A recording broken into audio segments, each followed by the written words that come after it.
Halo. Assalamualaikum warahmatullahi wabarakatuh. Kembali lagi bertemu bersama kita, Erwin Fitriansyah dan Aryo Yosia. Saya wakilin dulu ya. Ini karena ada masalah mungkin sepertinya ya. Kita ketemu di Halftime Show bola.com dan bola.net.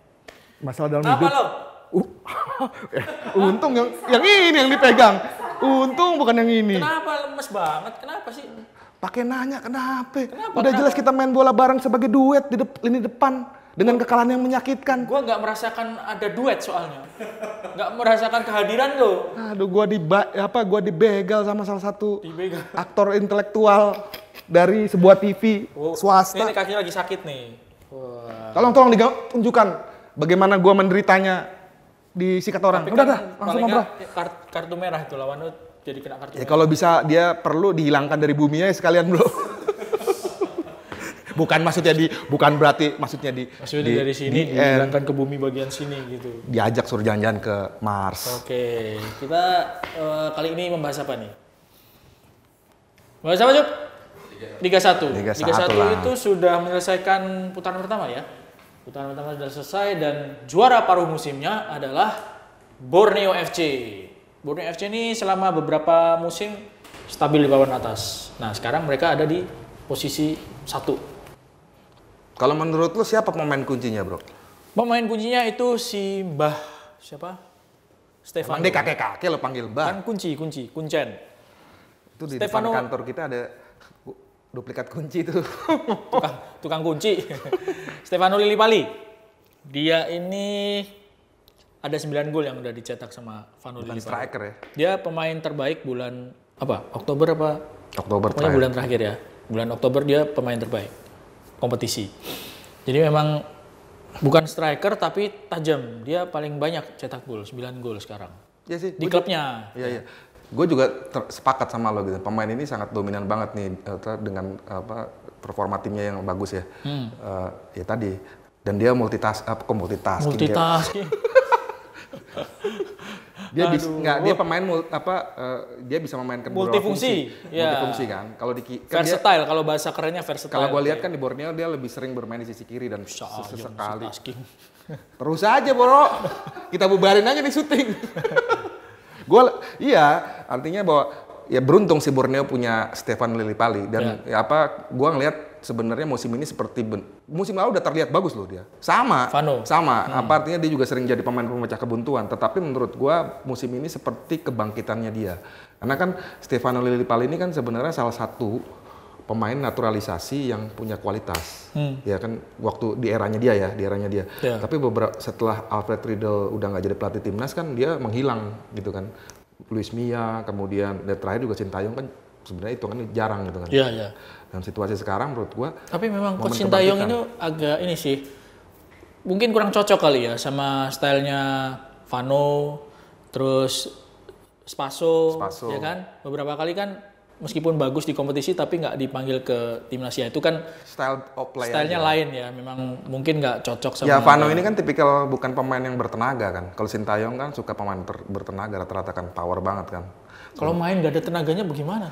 Maksud gua fisiknya, dia lebih konsentrasi ke fisik. Masa kita gara-gara gini berantem lah? Ya lu menang lu lah kalau berantem. Karena kaki lagi cedera nih. Kok nggak bertenaga itu gimana? Dan berpotensi tipikalnya dia tuh sangat mengedepankan fisik, makanya selalu kan setiap agak stylish ya, mungkin kan, kalau Vano agak stylish ya. Vano ini kan model-model yang pemain kayak ya Barcelona, kayak model Messi kan larinya jarang tapi tiba-tiba gitu. Ya kan Messi karena udah tua aja sekarang baru larinya. Vano juga udah tua kali. Ya. Dan menurut gue dia tuh tipikal pemain pinter sih, Bro. Dia pintar membaca permainan, dia juga bukan pemain yang terlalu yang selfish gitu kan. Dia bisa bermain sebagai tim tapi kalau kita ngomongin Borneo, selfish itu berarti jual ikan. Iya, jual ikan. Banyakan kita ngeludruk hari ini. Ya, tapi kalau menurut gua bagaimana lo ngeliat secara utuh Borneo FC sehingga mereka bisa sukses? Karena menurut gua kan sepak bola menurut gua lagi gitu kan. Gua mau ngomong cuman nggak enak gitu karena udah take ini gitu. Ya Borneo ini kan main sepak bola kan bukan cuma satu orang. Borneo ini ada beberapa pemainnya yang memang nggak pindah-pindah. Ya, ada pemain yang gue mau bersin nih. Ini hari ini kita banyak yang ngelawak nih. kayak siapa? Vano Lillipali, Diego Michels di belakang ya. Tambah lagi ada Terence Buhiri, pemain sayap. Jadi pemain-pemain yang memang sudah beberapa musim itu main di klub yang sama ya.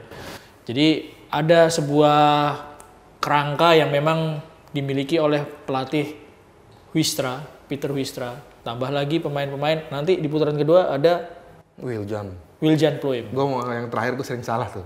Kenapa? Pluim. Wiljan Pluim itu bisa menjadi tambahan kekuatan yang luar biasa gitu. Dan pasti dia ingin membuktikan karena kan dicoret atau nyambung seperti gue bilang. PSM kan bilang udah nggak mau lari. Nah ini udah nggak bisa lari gitu kan. Pasti kan dia pengen membuktikan gitu. Oke, timnya lagi di puncak klasemen ya kan. Dia masuk ke situ. Iya ya tadi nyambung lo juga gitu kan. Memang secara materi sebenarnya Borneo ini tim yang bagus dan pelatihnya kan juga pelatih bagus gitu kan, pelatih asal Belanda. Ya. Dulu pernah jadi direktur tekniknya PSSI di era kepengurusannya Johar Arifin Lanyala Mataliti, walaupun cuma sebentar ya. Tapi artinya nyambung itu Belanda juga kan. Iya. Nanti si Wiljan juga Belanda. Iya, menurut gua Huistra ini punya kelebihan punya kelebihan bahwa dia bisa menyatukan individu yang sebenarnya egonya gede. Oke. Gitu kan. Ini kan pemain individual semua nih. Gitu kan. Artinya mereka punya ini, tapi dia bisa ngeramunya menjadi akhirnya pemain ini berfungsi untuk timnya.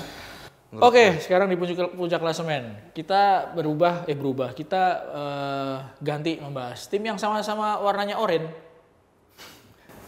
Oranye. Udah nggak oranye bro, udah merah. Oh iya merah. Ya. Merah. Persija Jakarta itu sekarang ada di peringkat papan tengah. Agak mengerikan itu. Ya, papan tengah itu bukan papan tengah ini agak ke bawah sih ini.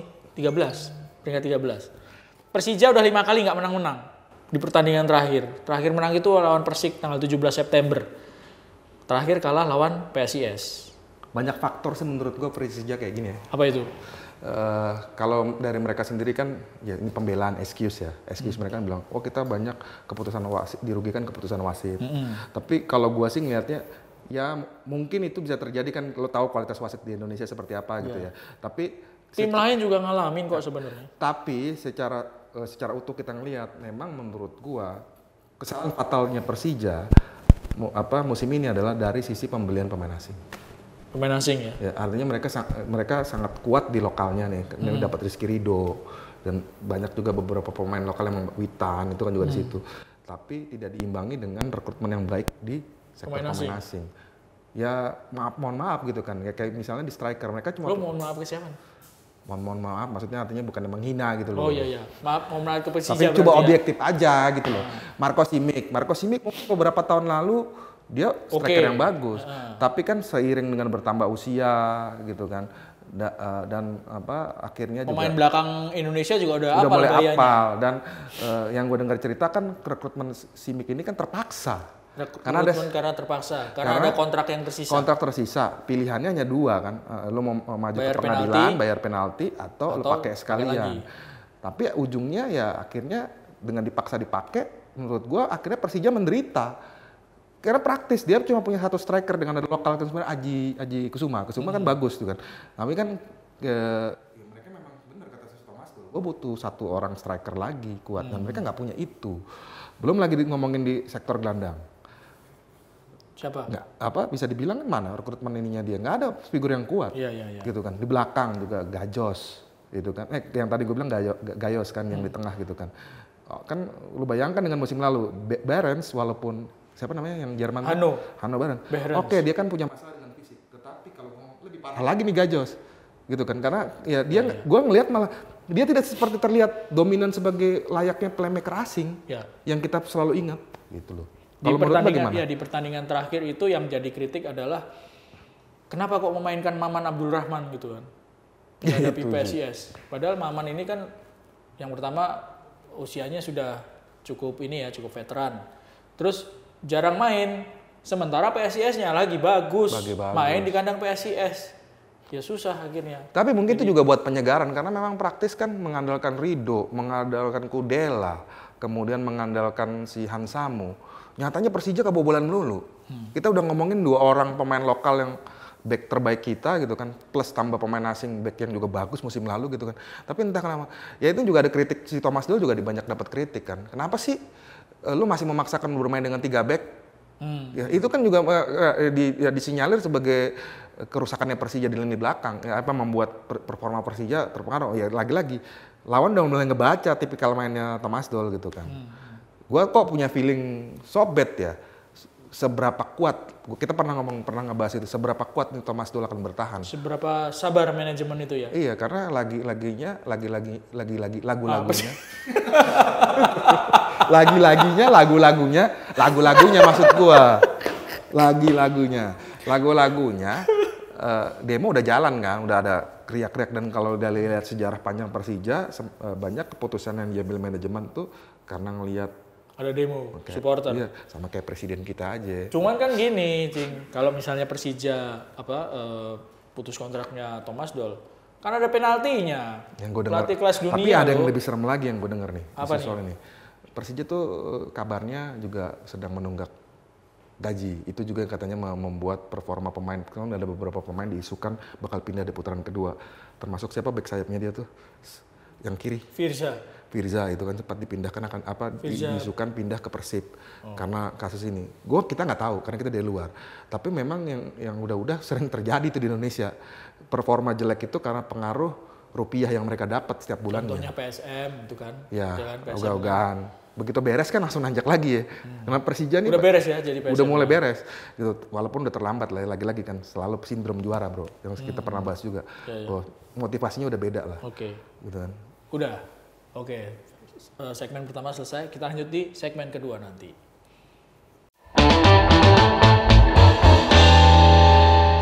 Segmen kedua dan segmen ketiga. Kita ngobrolin soal persiapan Piala Dunia U17 yang akan digelar di Indonesia. Lagi ya? Jakarta, Solo, Surabaya, Bandung. Yang jadi tuan rumah, yang Indonesia main di Surabaya. Pembukaan tanggal 10 November. Gimana? Ada info nggak? Kita lihat Style Viti. Kurang dari 2 pekan nih ya bakal Piala Dunia U17 kan. Pembukaan tadi yang lo bilang di Surabaya. Sampai sejauh ini kan sekarang pialanya lagi keliling nih, Bro. Lagi diarak di mana-mana. Trophy Experience. Lagi keliling di kan. Bandung udah, Jakarta udah, Surabaya udah. Udah gitu kan. Dan kalau ngelihat terakhir di Norwegia ya. Oslo. Solo di Solo. Ya kalau ngelihat ini antusiasme sih besar ya. Terutama kan gue ngerasain ketika gue ke Surabaya lah.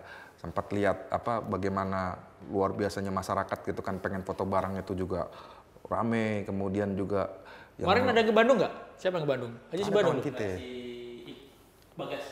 Bandung rame nggak? Bandung juga rame, sama ramenya.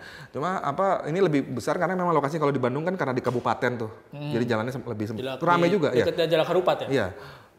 Digelar 2 sebenarnya, tapi artinya secara ini kemarin tuh lebih luas kan, lo tahu sendiri, lu kan orang tinggal di Surabaya lama. Enggak juga sih. Pokoknya gue harus selalu di Gedung Pemuda itu kan yang dekat TP itu kan luas tuh ring roadnya gitu kan. Dan itu memang kemarin luar biasa banget. Dan itu gue harapkan sih sebenarnya gini, kan yang sekarang menjadi pertanyaan, terkonversi nggak ke penjualan tiket pertandingan. Karena kan memang situasinya adalah ya, hype itu kan akan terlihat di stadion nanti. Bukan tentang hype di luar, tapi begitu stadionnya kosong. Kayaknya kalau di stadion tetap bisa rame itu, karena kan ya kapan lagi sih nonton Piala Dunia Indonesia itu main? Benar. Gitu. Itu terasa ya, karena gue kebetulan juga terlibat di LOC gitu ya. Ya itu terasa begitu Trophy Experience di Bandung tadinya tiket berapa gitu kan, tiba-tiba habis Trophy Experience langsung melonjak gitu kan. Sama kemarin di Surabaya juga karena dibuka kan, ada booth buat pembelian tiket. Dan menurut gue memang menarik sih ngomongin tiket tadi kan. Ya ini tuh banyak paket-paketnya yang memungkinkan orang untuk bisa nonton dengan biaya nggak terlalu mahal. Ini kan udah pernah ngobrol ini yang ini. Ya gue ceritain. Kayak deja vu gitu. Gue ceritain. Paket keluarga kan? Ada lagi. Apa itu? Ada paket-paket lagi, korporat juga ada kan. Oke. Yang gue dengar lagi kan. Paket Karang Taruna nggak ada ya? Sekalian aja paket desa gitu kan. Kejar paket, dong. Ya akan ada apalagi gue dengar cerita akan ada juga kayak bukan semacam sayembara lah, tapi ada bagian dari promosi akan dibagikan tiket-tiket ke mantan perawat yang ketika di COVID yang kayak gitu-gitu. Kemudian juga siswa-siswa sekolahan gitu kan. Kayak tadi sayembara itu kayak di zaman-zaman kerajaan ya. Gue diomongin emang sayembara gitu. Bikin apa, gimmick apa, kemudian di drop tiket. Jadi artinya memang ya LOC pengen. Ini mungkin lebih kepada kota yang bukan di Surabaya dan timnas main kali ya. Karena kalau timnas main, gue yakin penonton masyarakat Indonesia tapi ya kalau itu sih gue juga percaya yang sama. Bahkan bukan dari Surabaya doang. Nah, ini beda. Kemarin gue juga banyak cerita gitu sama wartawan-wartawan di sana. Ini kulturnya akan terasa beda nih nonton. Kalau biasanya di Surabaya itu ya bonek. Dia bonek untuk nonton Persebaya. Sekarang tuh dari Lamongan ada yang datang, dari Kediri akan ada yang datang, dari Malang akan datang. Nah itu memang yang menjadi konsen juga kan. Bagaimana menata bukan keamanan sih. Kalau keamanan kan kayaknya udah mulai ketertiban. Kan lo tahu sendiri di pinggiran kota kan, nanti transportasi. Lo belum pernah ke GBT? Enggak tahu. Besok saya ajak deh Mas. Pokoknya orang Surabaya nggak pernah ke GBT. Pokoknya gue harus selalu kontra gitu. Nggak mungkin. Kebetulan gue belum pernah ke GBT. Gitu. 10 November lo ya, eranya tuh. Iya. Kebaca umur lo berapa? Kalau GBT gue belum pernah. Ya itu kan yang dikhawatirkan kan. Kalau bonek dan warga Surabaya udah terbiasa keluar dia udah tahu titik-titik mana untuk menghindari macet. Nah orang-orang yang dari Lamongan, itu yang perlu belum lagi yang dari Jakarta itu menjadi concern. Pertanyaan gue nih, kalau misalnya tiket pertandingan habis, terus stadion full, ada fan zone-nya nggak? Ada layar lebar? Itu ada. Apa sih Itu ada. Ya ada lah. Ada. Ini benar-benar suasananya seperti Piala Dunia. Di dekat stadion atau di luar? Di sekitar stadion. Apa di luar area stadion? Iya di sekitar stadion. Jadi akan ada banyak hiburan rakyat lah istilahnya gitu kan. UMKM juga terlibat. Kemudian juga booth-booth yang berkaitan dengan Piala Dunianya gitu kan. Itu akan ada. Jadi lo datang bawa anak lo, ya lo bonusnya bukan cuma nonton bola doang. Tapi lo bisa udah kayak tukang tiket gua. Enggak lo ini lu kayak PR deh kayaknya deh ngomongnya. Udah kayak PR gitu. Tapi oke lah ya persiapannya udah. Ya stadion juga kan. Stadion PUBR kan udah bilang hari ini kan Menteri Pak Basuki kan bilang udah 100% udah serah terima ke FIFA kan dan FIFA. 4 stadion itu. Dan FIFA bilang sangat puas dengan kondisi stadion kita terakhir. Wah luar biasa. Iya. Artinya. Ada VAR nggak sih? Akan ada VAR. Ada? Iya, nah itu kan menarik kan alat VAR itu kan kemungkinan akan dipakai buat Liga 1 setelah itu. Di stadion-stadion itu kan. Artinya itu bagus buat kita semua kan efeknya ada. Oke. Ya makanya gue kalau bisa sedikit berpromosi tolong ramaikan Piala Dunia U17 deh. Wah, ini lain lagi nih. Iyalah. Kayak penjual tiket kalau ini nih. Tadi PR, sekarang menjual tiket nih. Ya maksud gue gini lah. Ini Bapak Dibio. Kalau dulu kan ada Ibu Dibio, Bapak Dibio. Anak sekarang nggak tahu ini yang taunya ada yang di belakangnya .com itu. Kalau sekarang anak sekarang. Ini Pak Dibio ini. Ya kita ramaikan karena gue sederhana gini. Ini pesta ini tidak akan mungkin terulang dalam 10 tahun lagi. Wah. 20 tahun lagi belum tentu juga. Ini Indonesia jadi tuan rumah Piala Dunia. Lu nggak percaya, benar. Iya. Tuan rumah Piala Dunia sepak bola. Artinya negara-negara Asia pun Asia Tenggara lah ya. Kan kayak Vietnam belum merasakan itu. Walaupun cuma Malaysia doang U20 pernah ya. Iya, benar. Tapi artinya ini kan kebanggaan kita gitu kan. Sama seperti ketika Asian Games kan. Itu kan luar biasa ya. Kita berharap itu terjadi lah di Piala Dunia. Dan siapa tahu timnas kita bisa terbang tinggi kan. Maju terus pantang mundur. Terus gue sih nggak apa-apa maju terus pantang mundur, tapi kok ngincernya kaki mulu gitu kan. Kayaknya udah skenario. Tadi kan udah tadi nih sekarang pindah lagi bahasan kita kan udah udah di segmen selanjutnya aja. Soal persiapan. Segmen selanjutnya kita lanjut apa segmen selanjutnya nih? Segmen ketiga deh, oke.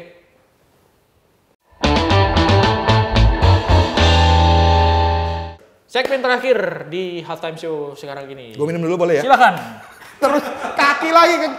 Aduh, gue cemas kalau sama dia, nggak percaya. Lanjut dong. Oke, segmen ketiga setelah bahas soal persiapan jadi tuan rumah, kita bahas sedikit soal persiapan. Udah pulang ya timnas nih, timnas. Alhamdulillahirabbil alamin. Timnasnya udah balik. Ya, timnas U17 ya, kaget semua kan. Setelah sebulanan ya di Jerman ya. Latihan di Jerman. Pulang, habis itu ada kabar apa? Tapi ini serunya sih. Timnas kita ini memang seperti sebuah misi rahasia tuh. Informasi dari Jerman pun amat terbatas. Gue awalnya juga ini kok susah banget mau tahu. Tapi emang benar gitu. Emang sebenarnya begitu senangnya wartawan kan begitu datang ke Indonesia karena tadinya seleksinya bagaimana kabarnya memang agak ditutup gitu kan. Mungkin untuk menyusun kekuatan kali ya. Bagaimana menurut lo?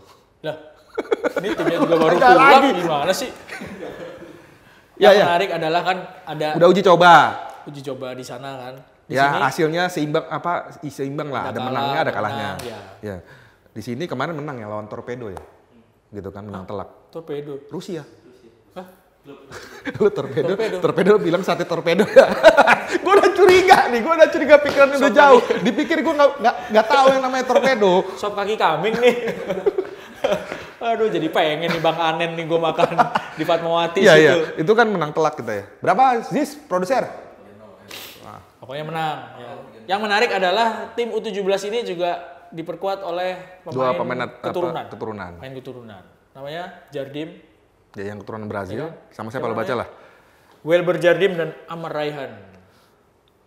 Ya bagus. Gitu. Tapi ya lagi-lagi. Ada juga yang akhirnya nggak bisa dipakai gitu. Satu lagi ada satu kan yang pemain. Administrasinya telat itu kan. Ya bagus, tapi gini sih. Kalau menurut gua bagus tuh gini, bukannya gua pesimis. Di setiap segmen ada banyak menurut guanya ya. Ya, bagus kan tapi udah Pak Tua, Pak. Kalau Pak Tua tuh biasanya menurut saya ya gini lah. Kalau gue lebih gini sih tertariknya. Ya bagus lah, tapi kita juga gue lagi-lagi ngulang gitu kan.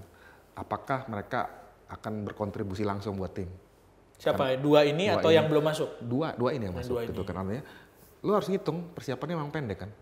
3 bulanan doang gitu kan, nggak praktis. Kompetisinya nggak ada, jadi kan ngambil pemainnya kan menurut gua agak serabutan gitu kan, bang data aja dipakai gitu kan. Karena nggak ada tolak ukur kompetisi gitu kan ya. Iya. Jadi 3 bulan ini ya lo mau berharap apa? Kalau gua sih ngajak masyarakat Indonesia juga realistis. Lagi-lagi gua bilang, karena nih soalnya gua agak sedih sih, ini lebih sedih nih gua.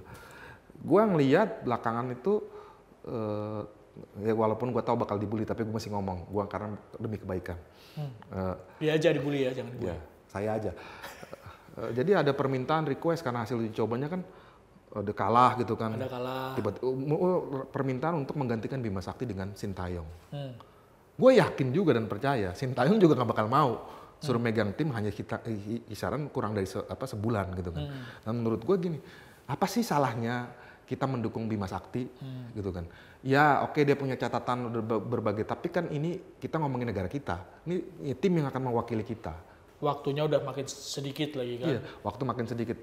Dan gue yakin dan percaya Bima juga disupport juga dengan Sintayong. Jadi jangan pecah jadi dua gitu, bahwa ini kubu lokal pride atau macam. Karena menurut gue nggak gitu yang terjadi di dalam. Konsepnya nggak gitu ya. Iya. Nggak gitu konsepnya. Nggak gitu. Apa tuh maksudnya tuh? Ya anak sekarang konsepnya nggak gitu. Gitu kan. Ya mereka di dalam saling support gitu kan. Dan memang timnas ini menurut gue yang U17 ini butuh support. Artinya ini anak muda loh. Kalau kita udah mulai mau menyamakan mereka dengan senior, mental mereka kan ketika dia baca berita bahwa mereka kurang didukung dan macam-macam kan itu kan bahaya buat mereka, kasihan. Dan kita kembali lagi bahwa kita ini mau jadi tuan rumah yang bangga karena timnas kita berprestasi, atau kita hanya jadi tuan rumah yang cuma karena fasilitasnya aja bagus, infrastruktur dan macam-macam, tapi timnasnya enggak kan. Itu makanya kita perlu support. Dan yang harus diingat adalah di grup kita lumayan berat. Menurut gua malah lebih ada peluang. Ekuador, Panama, satu lagi. Ya jangan terlalu, gua tuh ngomong berat bukan berarti berat bener-bener berat luar biasa gitu, tapi maksud gua jangan terlalu berekspektasi tinggi. Kalau lu ngomong kayak gitu nanti ketika hasilnya ternyata biasa-biasa aja, orang lihatnya beda. Biarin aja. Kenapa ya? Orang punya harapan kok gitu kan. Iya. Kan Indonesia nggak satu tim sama Prancis, Inggris, Brasil kan enggak. Ya. Ekuador sama Panama. Dukung sih yang penting sih, karena gue agak sedih sih. Bima ganti Bima gitu kan. Ya nggak gitu juga bro. Nggak gitu juga bro. Konsepnya nggak gitu juga. Nggak gitu juga bro. Waktunya udah tinggal sedikit kok ganti. Iya. Ngemeng-ngemeng siapa yang ngomong emang? Netizen lah. Banyak itu. Gue juga sempat diwawancarain soal itu. Ini siapa kawan nih, ngomongin klubnya dia telepon gua nih. Aduh. Gitu kan. Tahu dia. Apa namanya? Tar dulu ya Mas. Gua angkat lu, gua bilang. Jangan. Enggak usah deh. Jangan. Lama kalau dia ngobrol. Iya, tahu lah kan lu orangnya siapa. Ya. Berapa menit lagi nih? 2 menit. Ya tadi gua bilang. Gua bilang lagi tuh udah kayak bapak-bapak kan. Ya tadi. Lu bayangin gitu kan. Ganti Bima Sakti. Wah, lokal pret loh. Nanti dikasih hasil uji cobanya nih, tayangin hasil uji. Uji coba dan gini, gue juga mau tetap membahas karena gue sempat diwawancara juga sama sebuah radio soal ini. Uji coba tuh gini loh, kita masih nyamain frekuensi berpikirnya juga tentang uji coba. Uji coba tuh jangan dilihat hasilnya. Bener nggak? Sepakat nggak? Bener.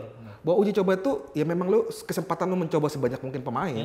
Jadi jangan orientasi result. Indonesia tuh kadang-kadang uji cobanya lebih terasa penting daripada event sebenarnya gitu kan. Di klub kan juga gitu. Iya. Baru turnamen uji coba pelatihnya udah dipecat kalau di klub Indonesia. Nah, gue bilang, udahlah ini hasil uji coba tuh kan misalnya dia lagi menguji lini depannya dia nih. Dia ngadepin tim yang artinya kualitasnya di bawah. Kemudian menang telak wajar gitu kan. Ada kadang-kala dia mencoba lagi karena tim yang dilawannya berat. Dia mencoba kekuatan ini belakangnya gitu kan. Hasil tuh menurut gue bahkan sekelas Sintayong pun kan juga ngomong yang sama bahwa lu jangan lihat dari uji coba, yang penting tuh ketika lu main di event sebenarnya. Turnamen. Gitu. Oke. Ini kawan nggak berhenti nelpon nih, pantat gue jadi gatel. Ya udah, kita sudahi aja lah ya. Kita sudahi episode ini. Ya, kita bersiap untuk menyaksikan turnamen Piala Dunia U17 dan jangan lupa nontonnya di SCTV, Indosiar, dan video. Ada juga di Next Parabola. Semuanya di grup MTech ya. Piala Dunia U17. Semua pertandingan ditayangkan di MTech Group. Jangan lupa. Oke? Kita pamit dulu. Terima kasih sudah menyaksikan. Saya Erwin Fitriansyah dan Arya Yosia yang lagi cedera. Jangan lupa untuk baca berita olahraga, update seputar olahraga di bola.com, bola.net, dan kanal Bola Liputan 6. Terima kasih. Assalamualaikum warahmatullahi wabarakatuh.